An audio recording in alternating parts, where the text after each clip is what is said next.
Hello, lovies, lovies, lovies, lovers. Hi, guys. It's Jonesy and the crew. Listen, Envy and his wife, Gia, had death in their family. His mother-in-law passed away. So he and Gia are out of town in Mexico. So this week's show, it's not going to be a typical show, but we do have a great interview with DJ Scratch, fresh off of the verses with Redman and Method Man. But you know how it is with family. When one's down, we're all down. So we kind of kept it brief this week. But we thank you for showing up. We appreciate you. Please encourage your friends to subscribe to the YouTube page, Miss Jones Reunion. You're awesome for doing what you've done so far. Also, for those of you that just can't get enough of Jonesy, you can catch me at Jonesing After Dark throughout the week randomly, but it's always like after 11 p.m. But we get some really good topics on there, and you never know who's going to pop through. Last week, we had Jazz from Drew Hill pop through, and they actually sit there and talk with us. We had DJ K Capri pop through. We had Shannon Briggs pop through. They be popping through. So you can always go to my IG page, Miss Jones Official, and check out those videos if you miss it. But you should join us there as well. Thursdays, don't forget, I'm with Queen's Flip every Thursday night at 9 p.m. on Flip the Script Network. And we do our Me and Miss Jones thing. And there, I don't even know what's going to happen, but it's always a good time. So you can check us out on YouTube Thursday nights on the Flip the Script Network on YouTube and join in our fun. We've got some new sponsors on deck this week that I want to give so much love to. First, we have returning sponsor, 15 Minutes of Fame, my friend Dawn Branch. She has a show on IG, Facebook, and Instagram called 15 Minutes of Fame. It's an interactive show where industry professionals come to discuss their journey, to give advice, insight, information to aspiring artists, dancers. Dawn was a phenomenal, probably still is, dancer. We went to high school together, the Fame High School in Manhattan. And so check her out Thursdays at 6 p.m. at dawnlivenow.com. We'll put that information up for you. Thank you, Dawn. We appreciate you. Also, remember, last time we were here, we had a new sponsor called Main Things, and she has this amazing hair growth elixir. Well, she also bakes. So she has a product that rivals Magnolia's Bakeries. I don't know if you guys know Magnolia's Bakery, famous. They're in New York, and they have this outstanding banana pudding. Like, I order that here. It's so good. Her banana pudding, supposedly from the, what do you call people that do the reviews? Rivals Magnolia's. And it's called Nana's Pudding. And it comes nice and fancy packaged, right? And I just want to give you a little, she's doing a lot of stuff. So I asked her for like background history, and she said she started baking. Really, everything she bakes is from the heart, out of love. She was doing a baby shower, and people raved about the banana pudding that they started asking her to make individual private orders for them. So she's just kept it going, and it tastes great to me. And you know I'm a foodie. And lastly, our last new sponsor to the table, but certainly not our least, welcome aboard 6 Inch Shoes. We got a shoe company, fly shoes too. 6inchshoes.com is where you'll see the selection of these fine ladies' shoes. And I want to give you a little bit of her background. She's a young Black woman from Queens owning this online shoe store. And the website is 6inchshoes.com. And she's trying to, this is a new venture for her, but I always look at the product before I decide whether or not it's something I can talk favorably about. And I like what I see. They're sending me some so I can see if they're as good comfortably as they look. So thank you for being on board, 6inchshoes.com.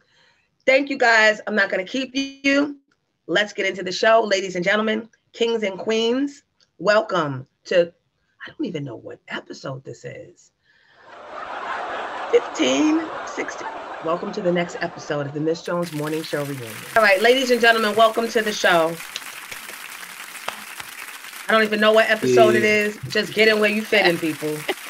Go watch everything back. Just watch everything back and catch up to us because we took a week off, but we left you with a lot of stuff. We left you with Black Rob exclusive. We left you with part 2 of Mr. C. We left you with a Lily exclusive.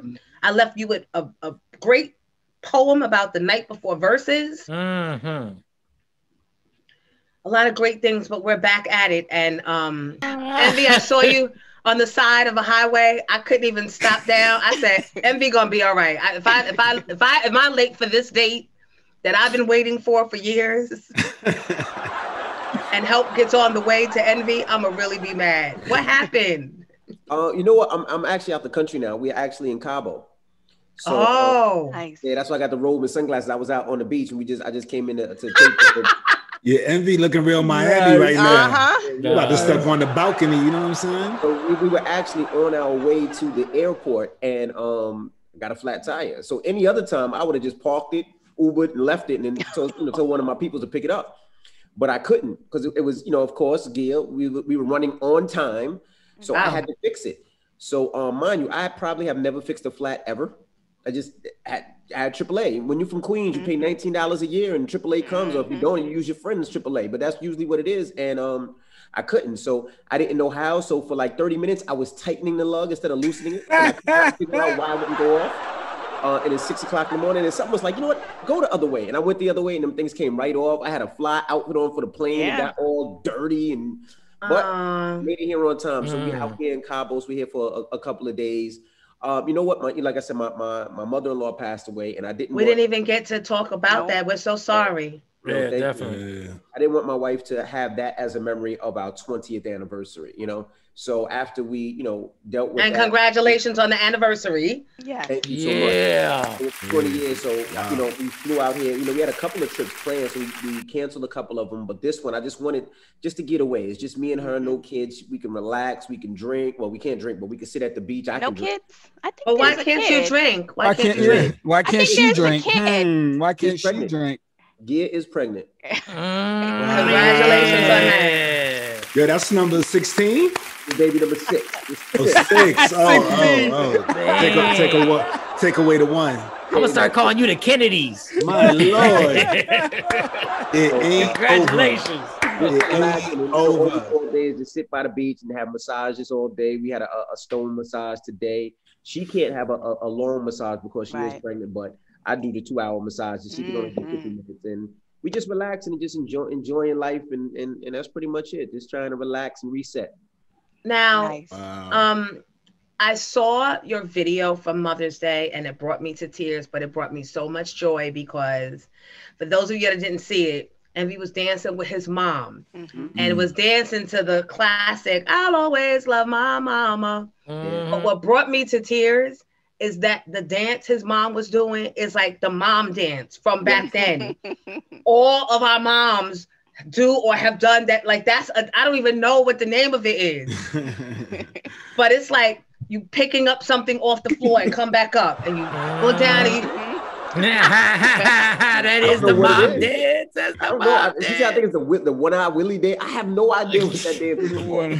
But I've been dancing with my mom like that since age 3. My dad's been taping it on VCR. It's just our thing. So every year we do it. Even during the pandemic when we couldn't touch, we danced. She was in the house at the screen door. We were outside. This year we were able to dance. We danced a little bit at the funeral home. But yeah, we just, this is just something that we do. And I encourage people, if you have young kids, maybe do that with your kids, that, just something fun that you'll always remember. And you could always have the tape. You can see the ages from 3 to 30 to 40, whatever it may be. And that's just something the moms do. Fuck them kids. Let me tell you something about them kids. Sure. No, it's fun though, because Che made me breakfast in bed. He was so proud of himself. That's nice. And when I said, oh my God, I'm so surprised, he was like, then I showed him the video of you and your mom. And I see him processing. At first, he's like, I don't want to watch a video of old people. You're old too. And we said, check. Right. And then like 30 minutes later, he goes, Mom, can I dance with you? So we did our own I'll Always Love My Mama dance. Nice. That's nice. There you go. And he was trying to dip me, and I'm like, my back, Chase, stop. Play too much. It's always rough with him. He's like, come here, woman, get under this wing. So thank you, Envy. Everybody else, how was, Tay first, Mother's Day? It was fine. Victoria made me a card. We don't really do a whole lot for Mother's Day and Father's Day. It's just a quiet day at home for us. Okay, and hopefully everybody behaves. Hopefully. Right. That'd be the issue. But yes. Yeah, so it was nice and quiet. No. I think we did a bike ride in the park. Oh, how white little family it is. we rode around Prospect Park, yeah. And I wouldn't have it any other way. There you go. Mine was pretty cool too. My mom is in the Caribbean. She's been in the Caribbean since right before the quarantine. So she's been away for almost 2 years now.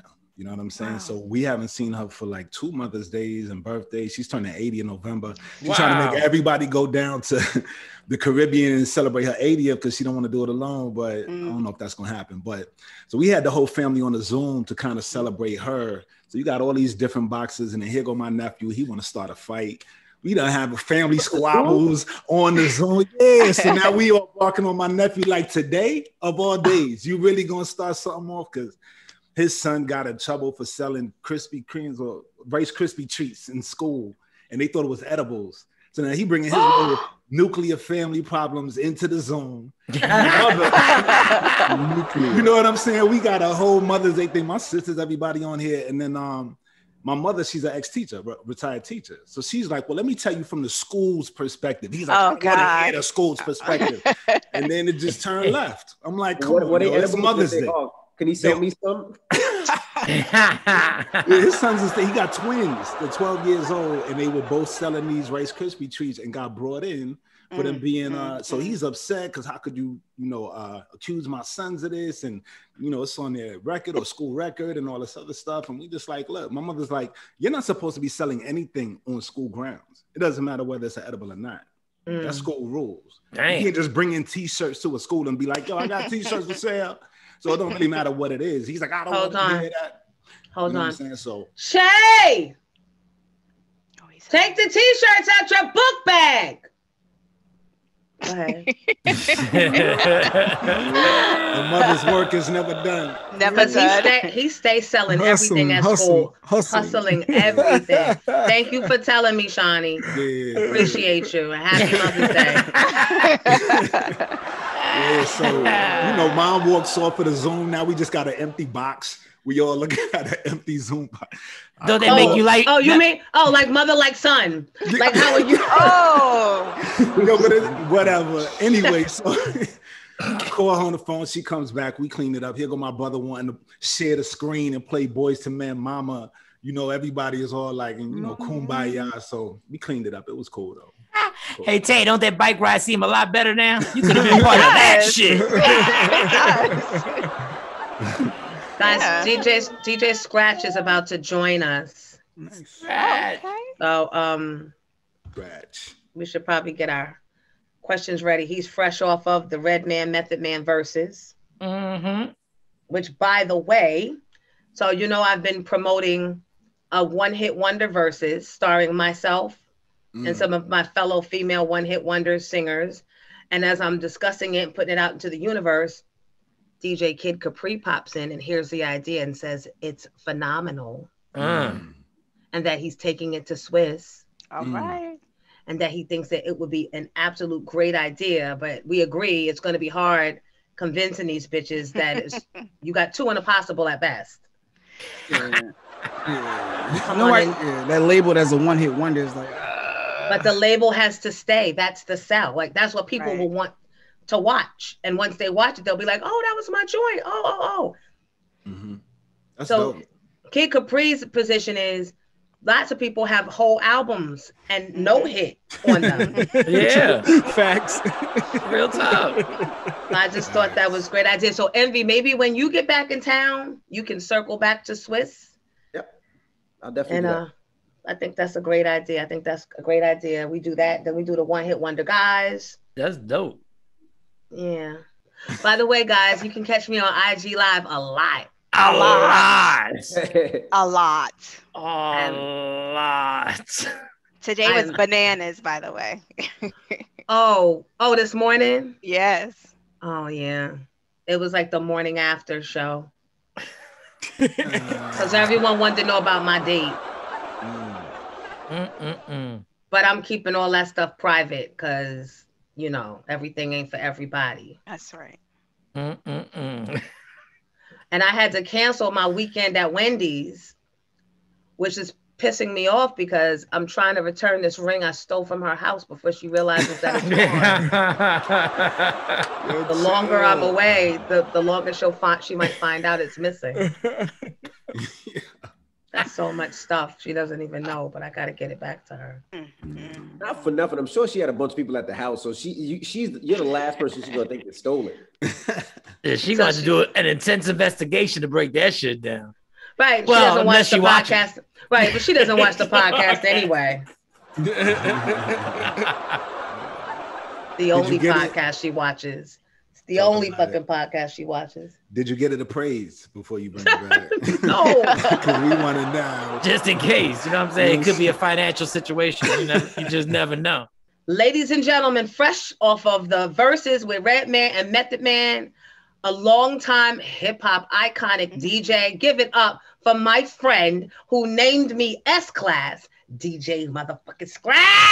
DJ Scratch, what up? What up? What's going on? Hey, boo. Where's your picture? Can we see? Where's your face? Oh, wait. Oh, okay. Sideways. Can you turn it? I see all the plaques. That's a lot of plaques. It's a whole lot of plaques. Hey. What's happening? What's good? How are you? Thank you for joining us. Not a problem. What's going on, S-Class? What's good? Hey. So first, you should probably just let everybody know why you decided to name me S-Class. You know, the S-Class is the flagship Mercedes-Benz, the wide body joint. You know what I mean? So self-explanatory. There you go. Thank you, Scratch. What's going on with you? We saw you on Versus with Red and Meth. What was that like? It was fun. You know, it was just fun to be back on stage again. You know, I've been off, of course, you know, for a little over a year now with the pandemic. So it was just fun.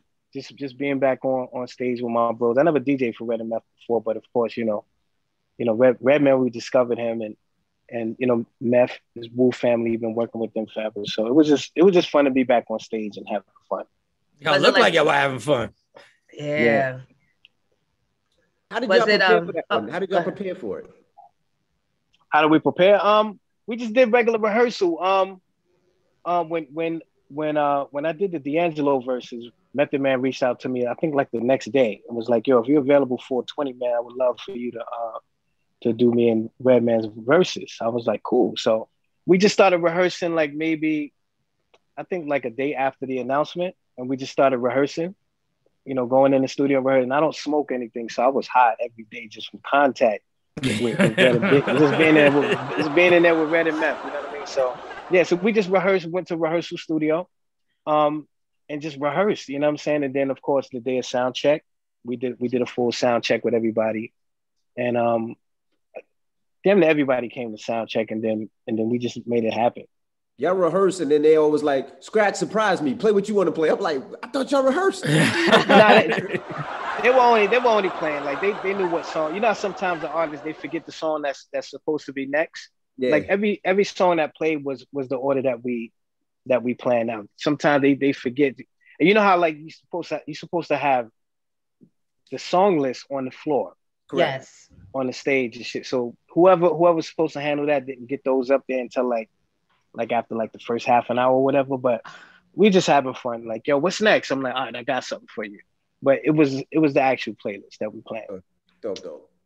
Now, in a regular life, go ahead, Mike, you wanted to ask. No, it's just ironic. I had a comment. It's just ironic how Red and Meth was always looked upon as the wildest dudes in hip hop, but then they wound up putting on the most professional verses. Oh my God, like the evolution of their professionalism. I thought that was dope. The way that was a show. Like to me, it wasn't even the verses at a point. I was just enjoying the show.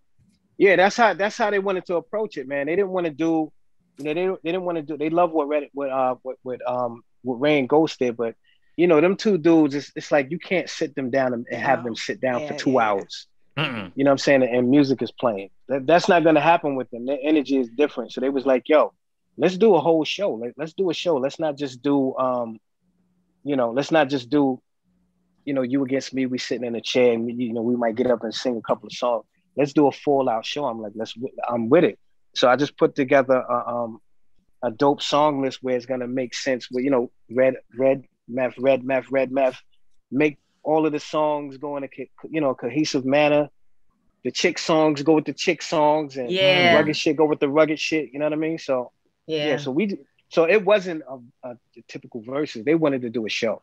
I think that's gonna actually change the game. Like cats ain't gonna want to sit in a chair, you know, after.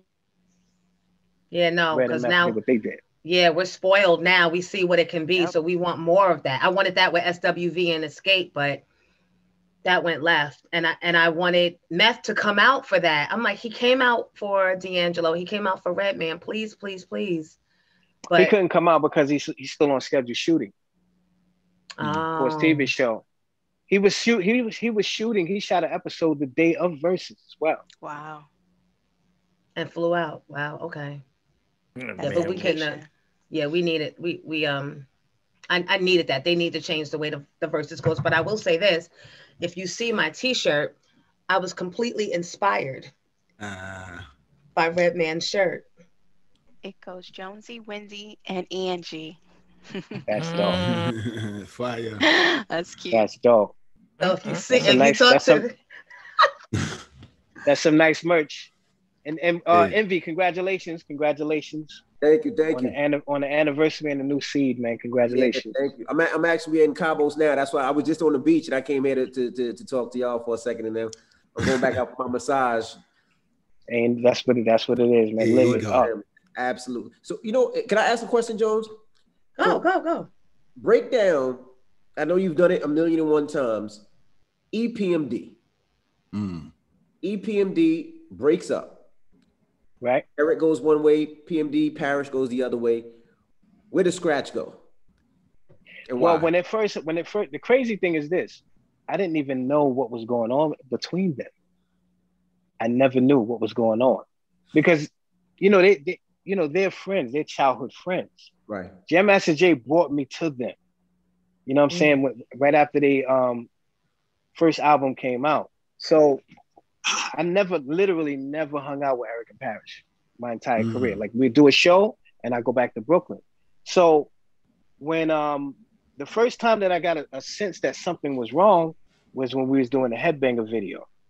And Parrish said some crazy shit to Eric. I can't remember what he said, but it was something like, I know what you did. And I didn't know what that was. You know what I'm saying? And I was like, all right, whatever. And right after Christmas, Parrish calls me and he goes, yo, man, I need to talk to you. So I asked him, I said, do I need to bring my gun?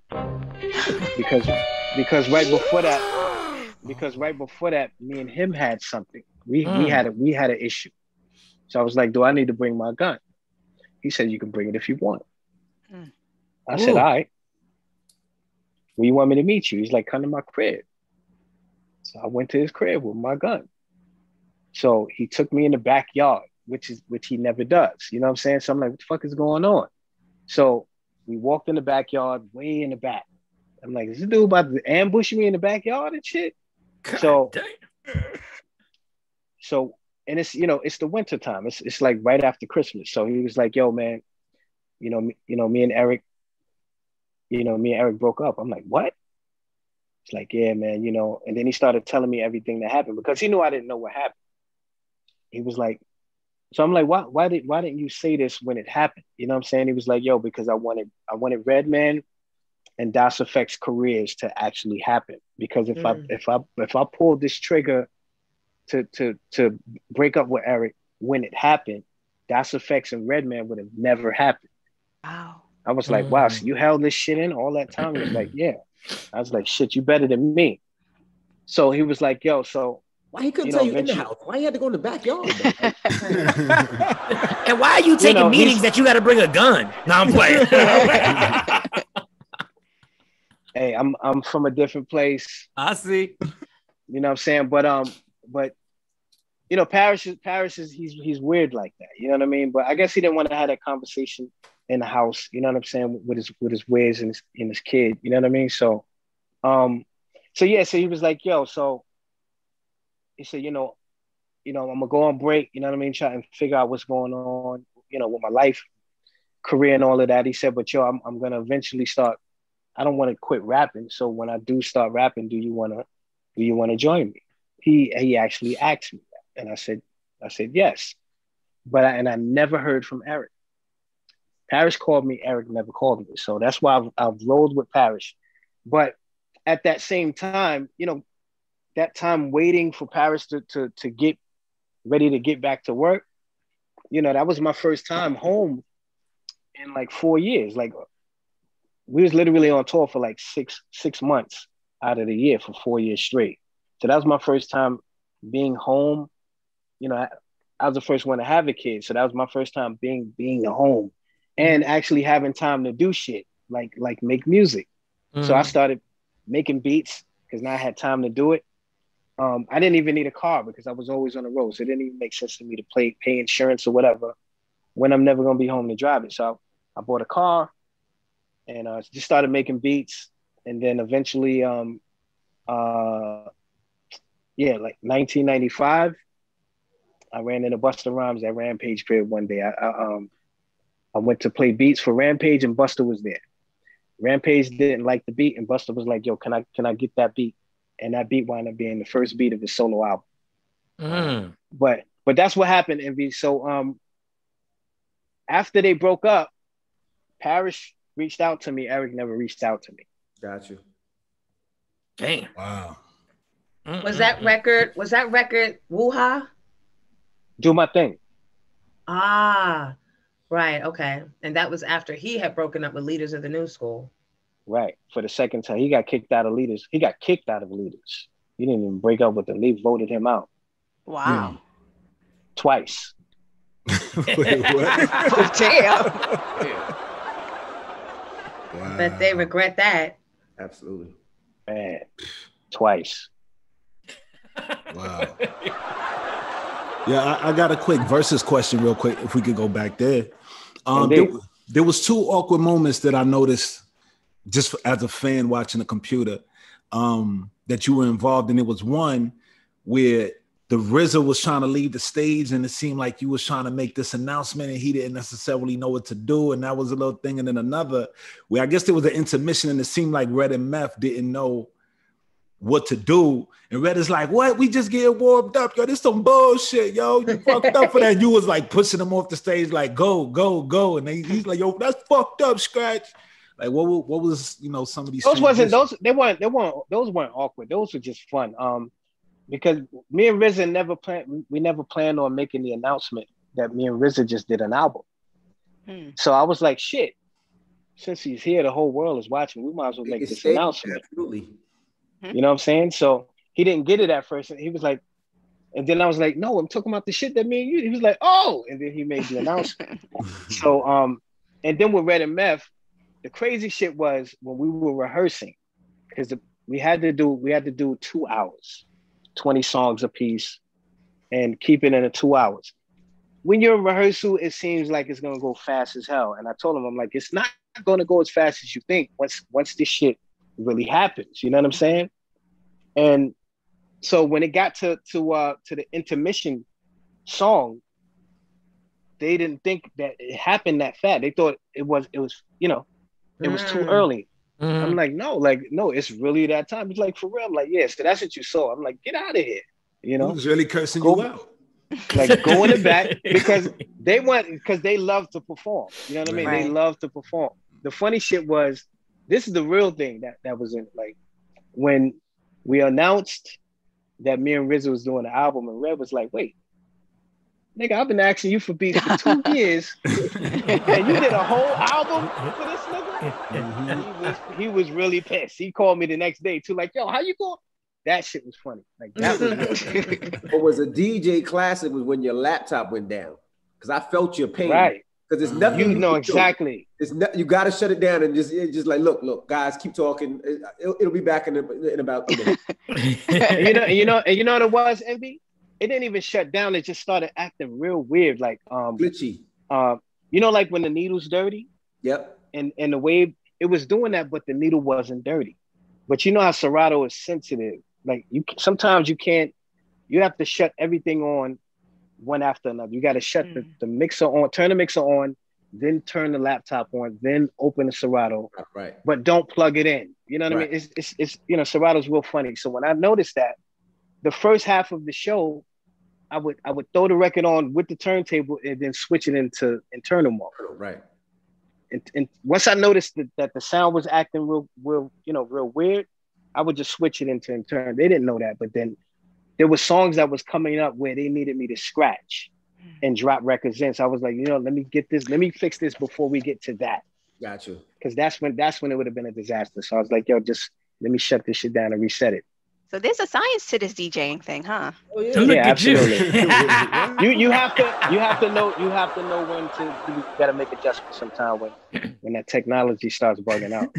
So It's good to know. Before Jones throw the airplane, we gotta let Envy go. Because we gotta let him go. And then I see Jones' airplane going. Envy, thank you. This is consummate professionalism. Yes. For you taking away from your time with your wife to join. Absolutely. And thank you. Have fun. I'll see you guys later. Love y'all. Send Love her you our too. love. Love, Bye. Envy. No doubt. Peace.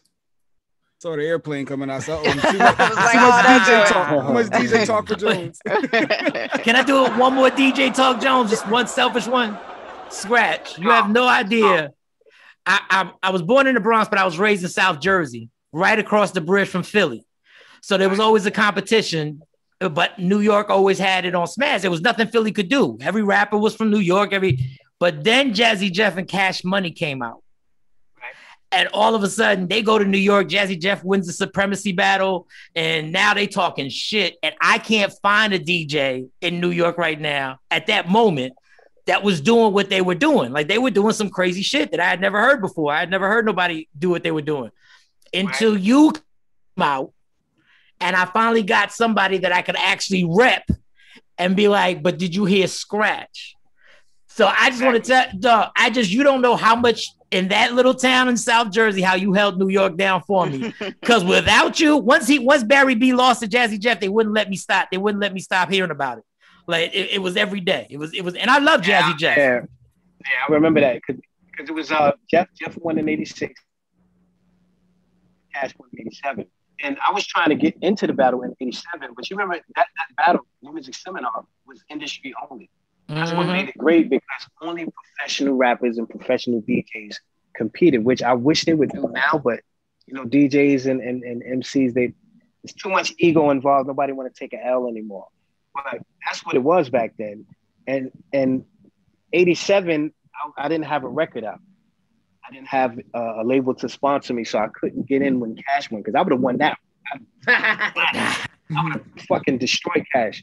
But I got in it later. I got in it a year later because I got in with MC Pole, which is Black Port from Queensbridge. So that's how I got into the battle in '88 and won that one.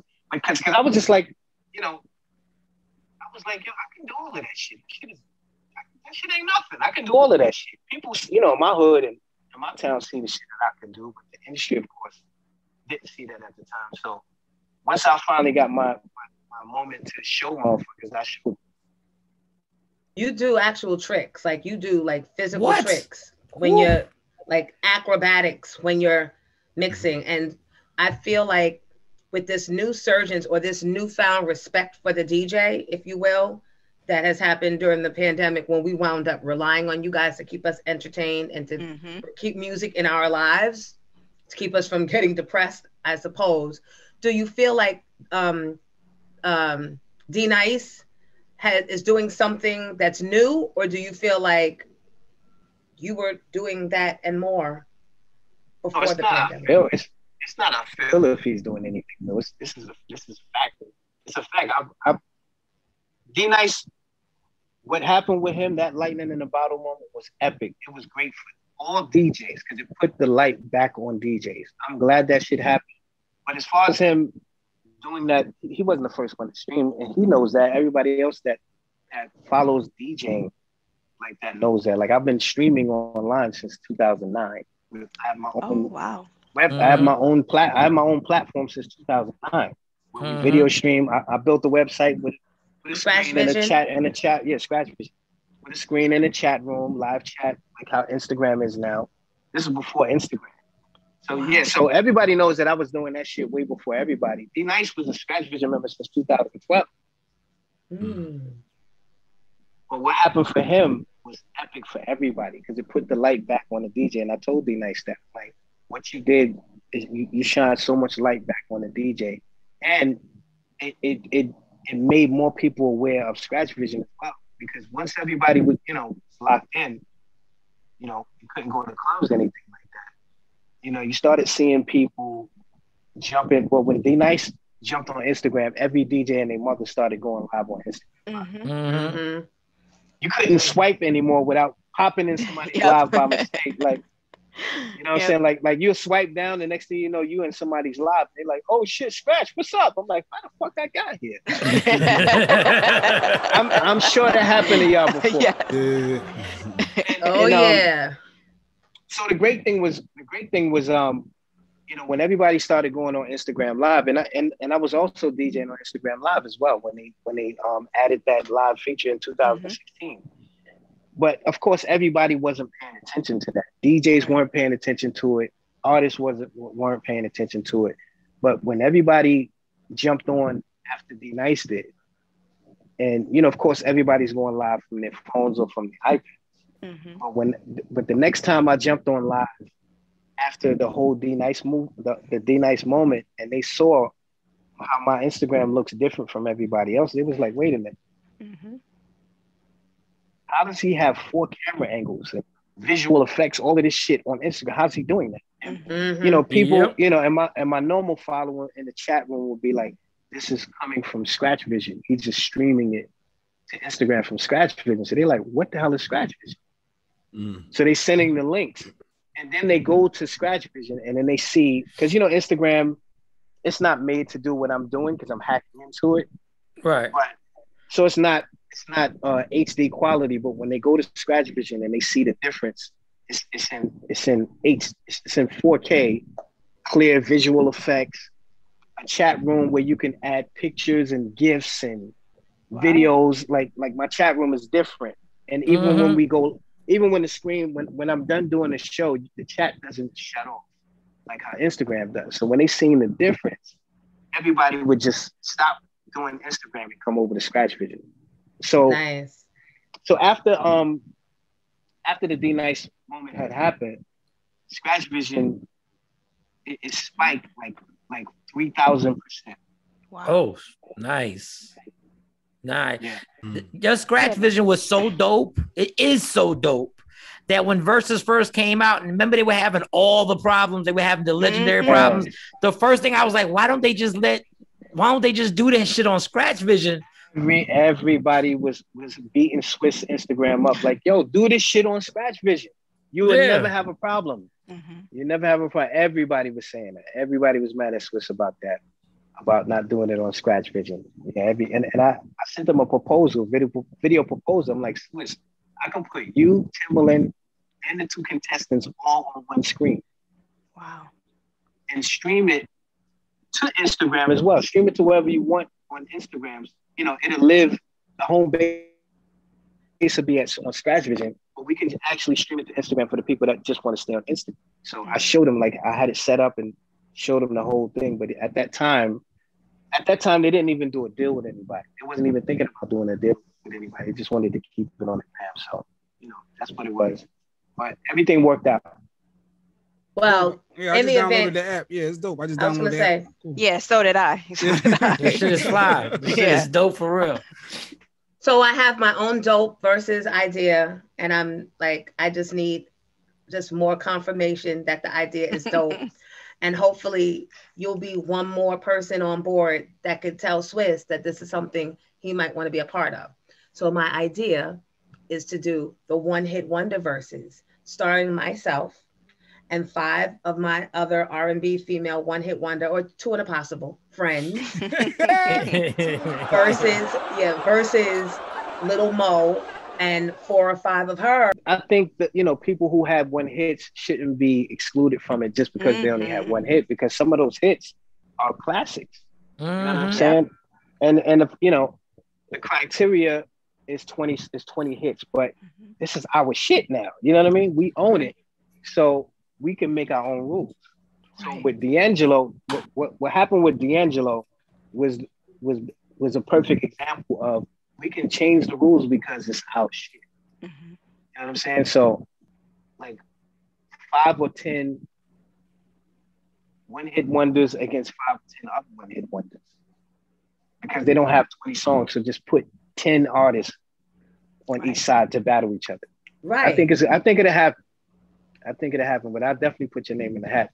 Thank you. So I've already produced the whole show, and I've gotten it over. It would be my team with Adina Howard, A. Marie, maybe, or Mona Lisa. I definitely need Little Mo on that side. So at the end of the battle, since she's the princess of hooks and I'm the queen of hooks, she and I could go back and forth. She'll bring out Fab, I'll bring out AZ, she'll bring out Missy, I'll bring out Pun's son or Fat Joe, and it'll be a big deal. Absolutely. That's dope. I think that's gonna go down. I think it's gonna go down. Because it's like now we're not thinking about you know, just the standard criteria, the 20 hits. Right. Like some artists that have over 20 hits, that you can't battle them. You can't put them against somebody. Like who you gonna put against R. Kelly? Right. You can't put who you gonna put against LL? Who you gonna put against Jay-Z? Who you gonna put against Mary? Who you gonna put against Mary? Exactly. Who you gonna put against Mary J. Blige?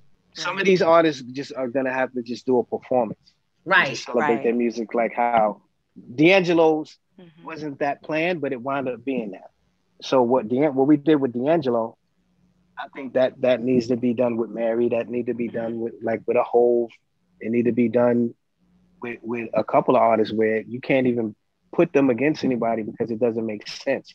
You know what I'm saying? Unless you start mixing it up with like Mary against R. Kelly, like woman against man. I don't know. If that's that really doesn't matter. It doesn't have to be woman. It doesn't have to be woman against woman. It could be. It's about just artists. It's the caliber. You know what right. Because I was pitching Busta versus Missy. So I was pitching Busta versus Missy. So it's not about woman versus woman, man versus man. But I'm just excited that we're having this conversation. Like this is not even. Like this is y'all's idea, the versus thing, but like, do you realize that every chat room, that's what everybody's always talking about? Versus is the common theme. Everybody has a say and an opinion. So kudos to the creators of it. We had Mr. C on here a couple of weeks ago, and we asked him, did he have any music from Biggie that had never before been heard? Do you have any music that's never been heard from any of the artists you've ever worked with? Tons of them.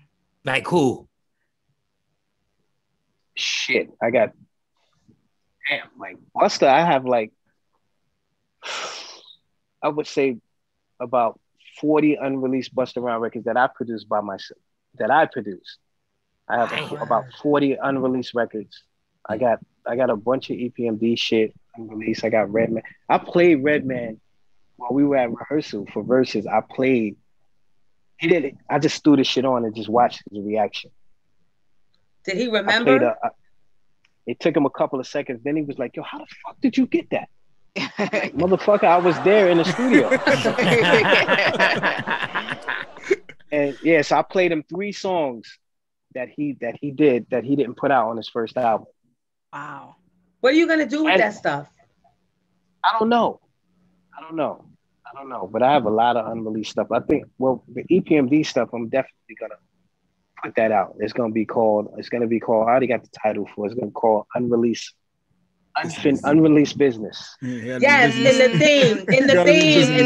Gotta be business. Very nice. Yes. That's dope. I heard Pharrell tell a story where he was playing beats for Snoop, and he was like, okay, I know what I'm trying to work with here. I know what I'm trying to do. He's an icon. We're going to make this happen. And then he says Snoop picked the beat that Pharrell didn't even like. Mm. And Pharrell looked at him like he didn't want to say nothing, but he was like, why the fuck did you pick that beat? And I forget the song it turned. Oh, I think it was Beautiful. I think that might have been the one. Has anybody ever picked a beat from you where you were like, I don't even know, but then they took it and created something like genius with it? No, you know why? Because if I don't like the beat, I'm not even going to play it. If I don't like a beat, it's not even going to make it. It's not going to make it to tape. You know what I'm saying? But I understand that though. You know, sometimes you'll play a beat for an artist, and then before it gets to the beat that you made for that artist, something else plays, and you skip past, and they go, "What's that? Go back to that. What was that?" I'm like, "Nah, that was that." No. Go back to that shit. And they play it. You play it, and that's the shit they want, and it winds up being. That's definitely happened, but.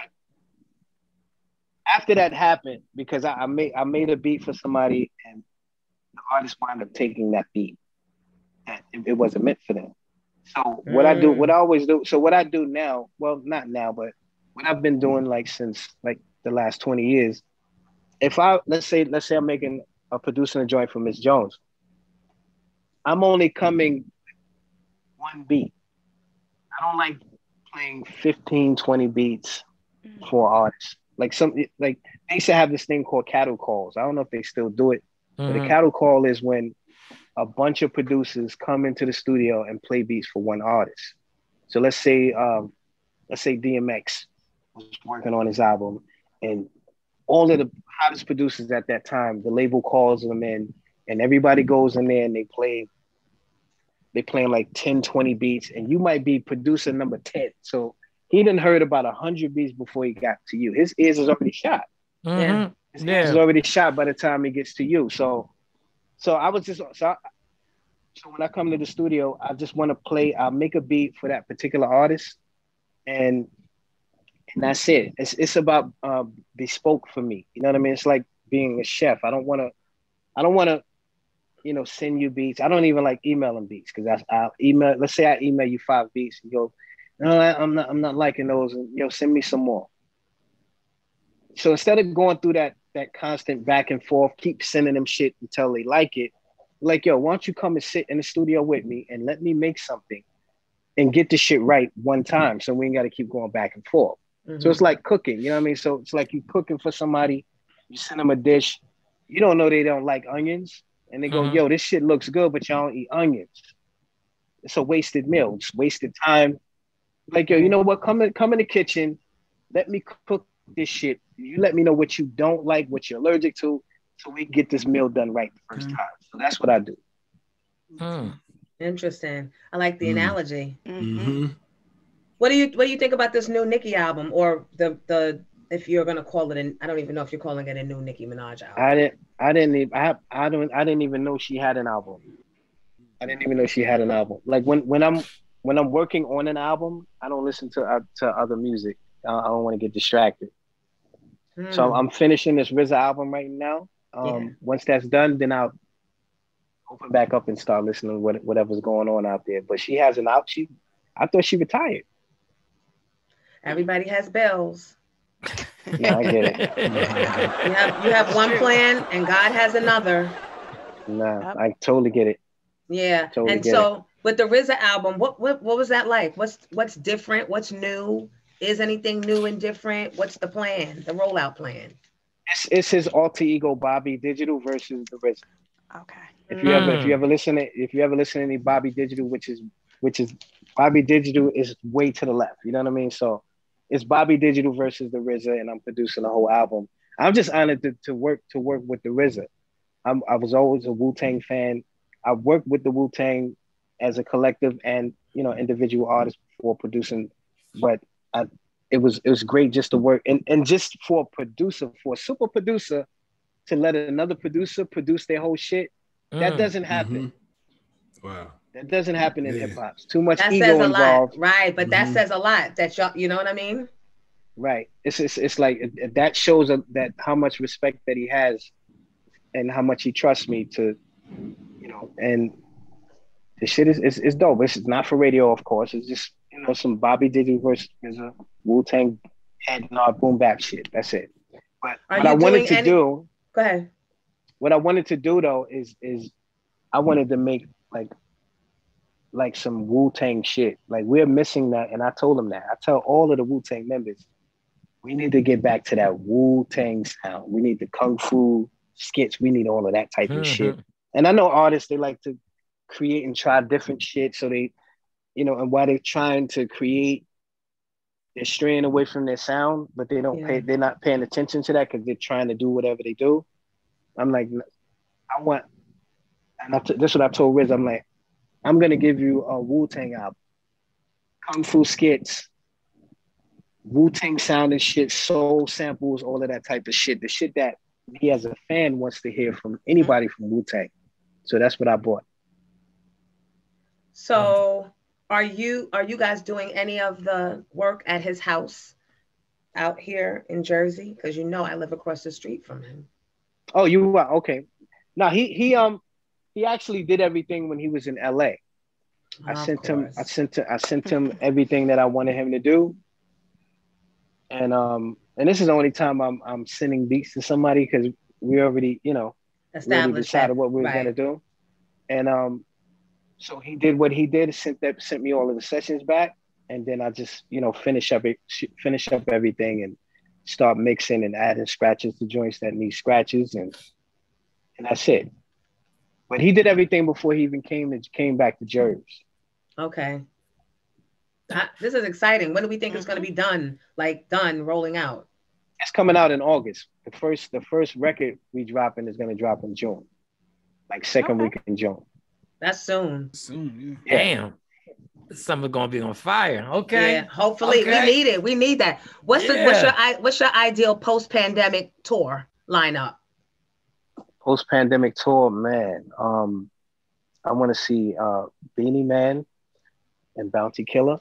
Yes, sir. I want to see that. I want to see SWV Escape. I want to see that. I want to see a couple of these verses go on tour together. Right.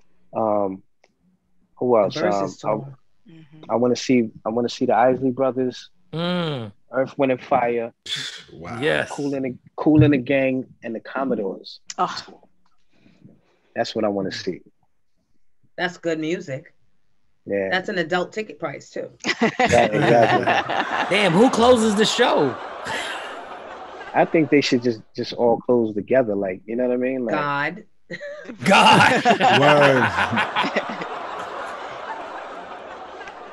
Word. That's an excellent lineup.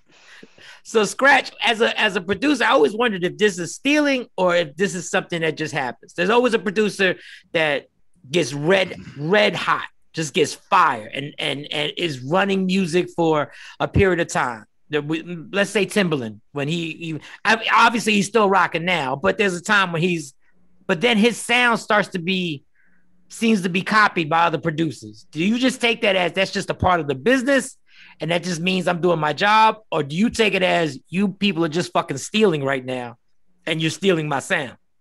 Biting. It's biting. Plain and simple. It's biting. And it happens with everything in music right now, especially in popular music. It's like whatever's hot, everybody want to start doing that type of shit. And then the next thing happens. You know what I'm saying? Like my thing is like if you're blessed to develop your own style and sound, you know, don't stray away from it. Of course, enhance it and grow it if you want, but don't stray away from it. And the cats that are, it's one thing of being inspired by somebody's music and shit like that, and then it inspires you to go make some shit. Nobody's inspired anymore. I wouldn't say nobody, but mostly people are not inspired because they see that, okay, I'm going to do that. Just a bunch of that. And it just kills the original shit. You know, it kills the original shit, and then it's like, okay, everybody's doing the same shit.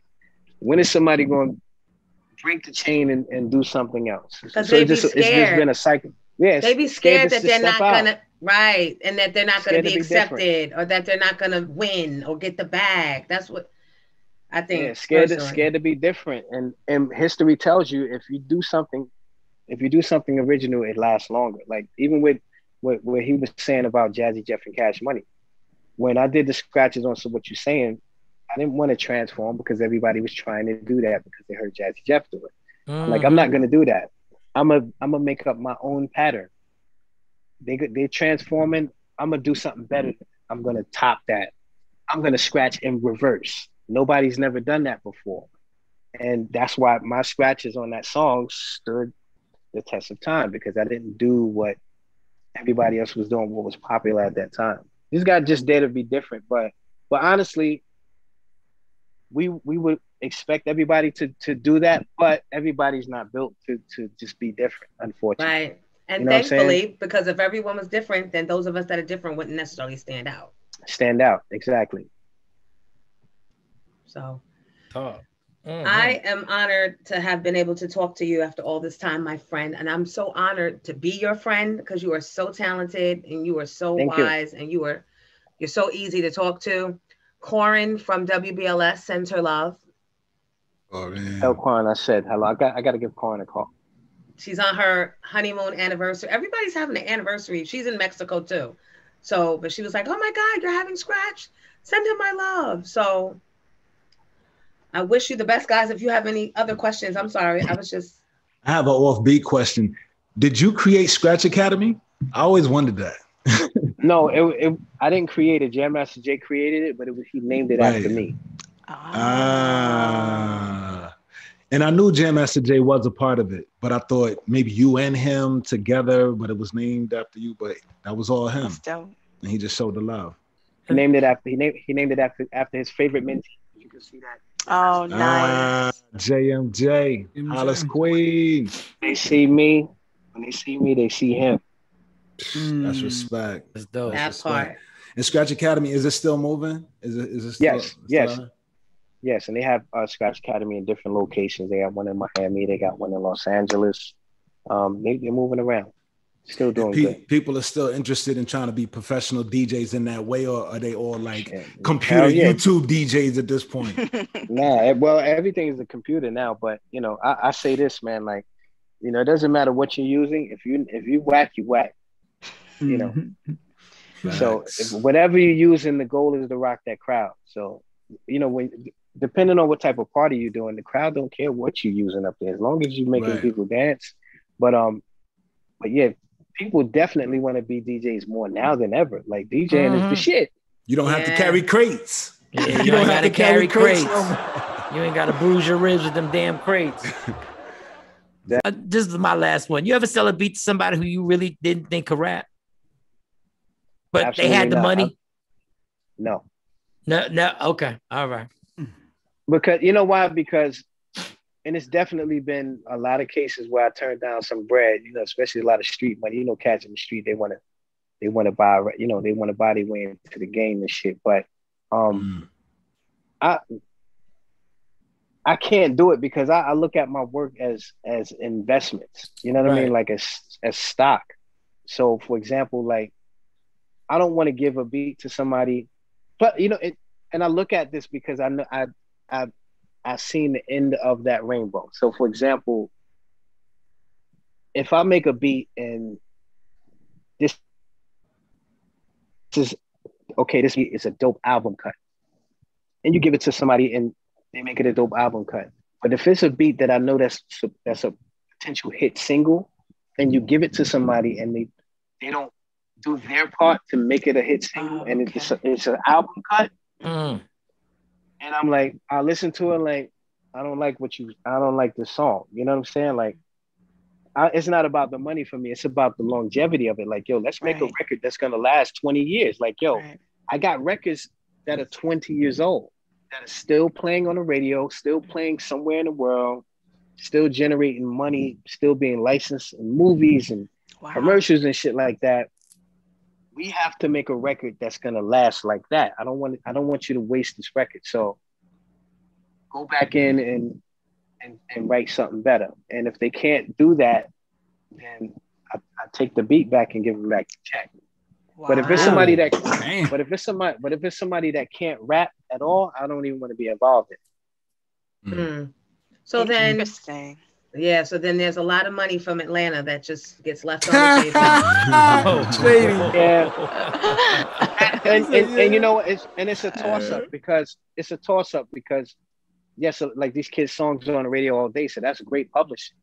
That's great publishing, but that is after a year, not even a year, 6 months, it's over. It's over. Like, and I look at it like, you know, I had debates with you know, you had debates with younger kids about rap, like, yo, you know, some of them will say, yo, you're stuck in the past, or yo, this and that, this is the new thing, you need to get with the new shit. I'm like, okay, let me ask you a question. Tell me what was the biggest record 1 year ago. They can't even tell you because music don't last long at all. No. It's like disposable. Milk. Yeah, it's disposable.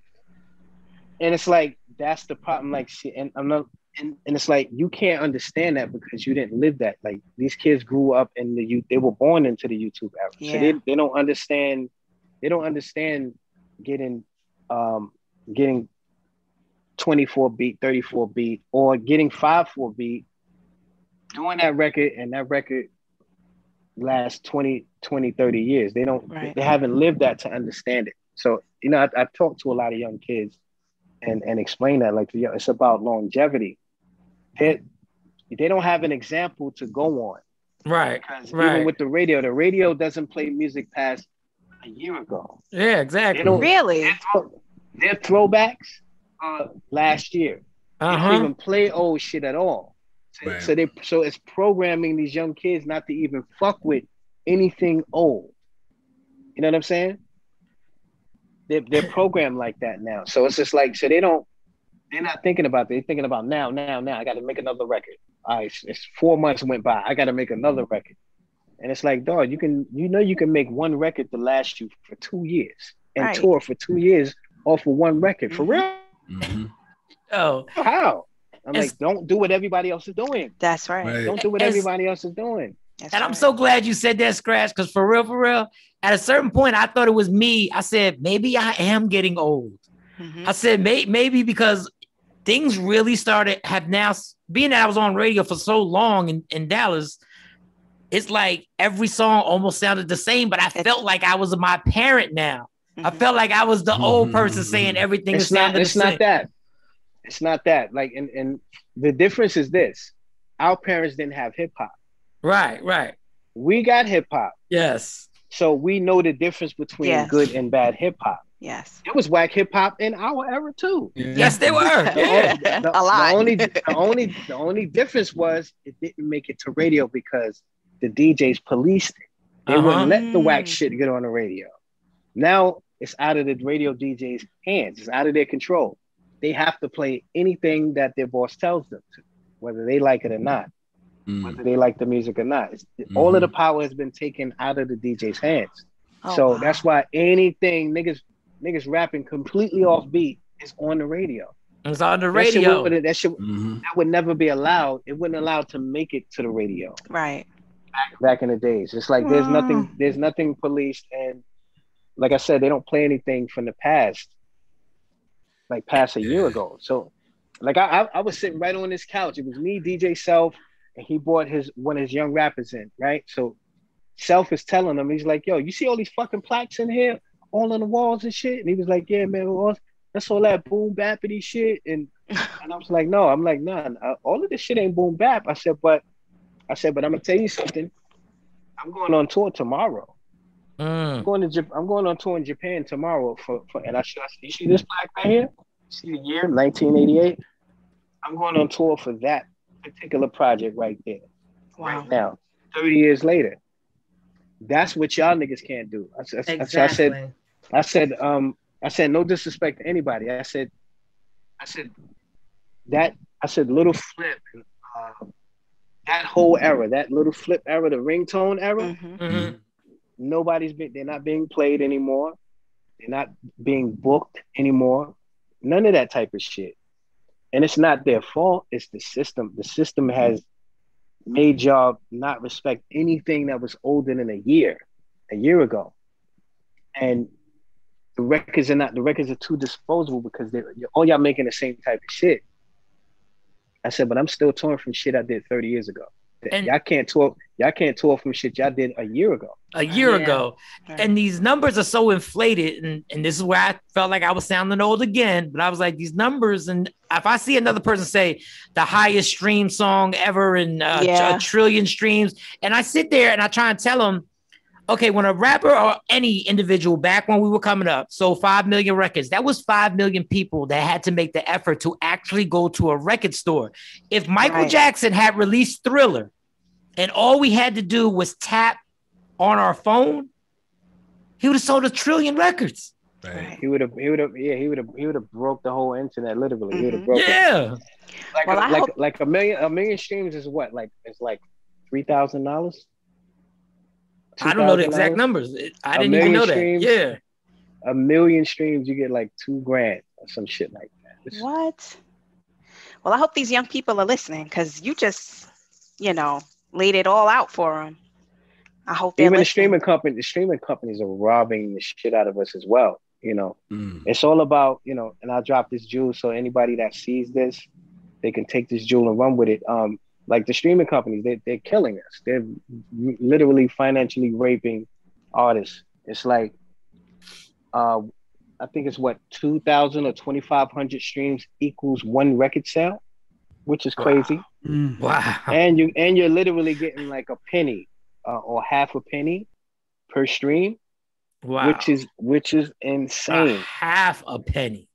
None of these streaming companies have ever negotiated told the artist, okay, this is how much we're going to, this is going to be the rate, the streaming rate. Nope, these companies never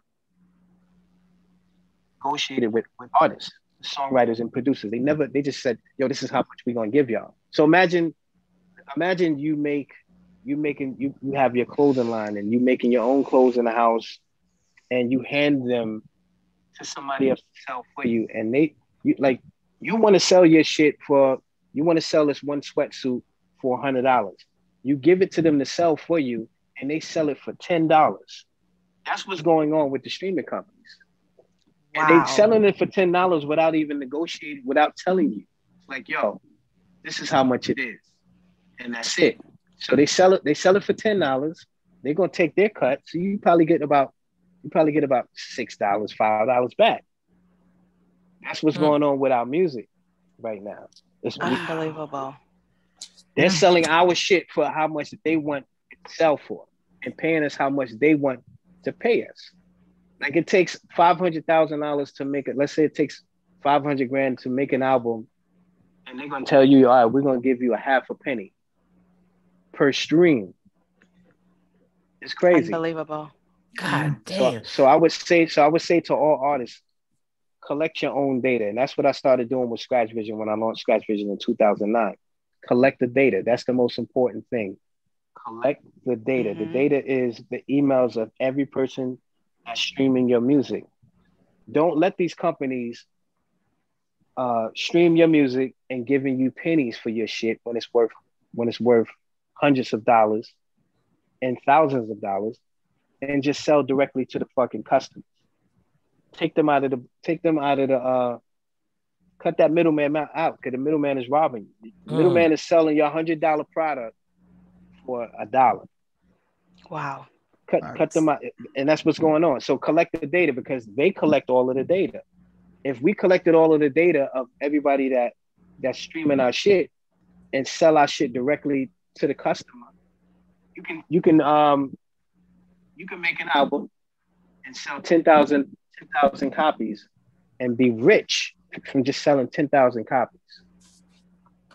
You don't have to sell you don't have to sell 500,000 records, like, because even we were getting robbed in these days too, because our albums were $14, $15. We would get 25 cents per $15.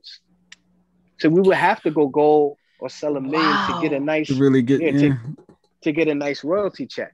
So we were getting robbed then too. But once the independent shit got in there, where you can actually, that's why social media is great, because it puts us in direct contact with our fans. Yeah. So on Scratch Vision, when I make something, I sell it directly to my fan base. Of course. So get the app. Make sure you download the app. Support Scratch. We know we got the RZA album coming out. He dropped a lot of knowledge. So Scratch, where can he follow you at? Is it just DJ Scratch on IG? DJ Scratch on everywhere, even MySpace. My MySpace still pops. That's what I'm talking about. Rep that MySpace. That's still my favorite one. I don't care what nobody says. MySpace is still my favorite. People are sleeping on MySpace. You know, MySpace. What? MySpace was the only, and still is the only, social media site where you can actually play music on it without getting flagged, because it was made for it. Oh shit, you're right. If you go to my MySpace right now, if you go to MySpace, you go to myspace.com/DJ Scratch, my music player is still there. My top 8 is still there. I actually took 4 off because I don't fuck with 4 of those top 8. So I took 4 off of the top 8, but my top 4 of my top 8 is still there. Wow. Oh, that's crazy. Oh, ladies and gentlemen, DJ Scratch, y'all. DJ Scratch. Thank you. You still got a top 8. Oh, for real. That's dope. Salute, King. All right. Thanks, Scratch. All right, y'all. Take care. Be safe. Thanks so much. Guys, I know you noticed, because you guys notice everything. I left before DJ Scratch ended. There was stuff going on with Che, always that Che, and I had been looking for him, and when I finally found him, I had to leave and go and get him. He's okay. It was just, he had a really rough day, and I had to leave. You know, when the kids call and something's wrong, nothing else matters. So I apologize for having to leave, but thank you for hanging in there, and thank you for watching. We'll see you next week, God willing.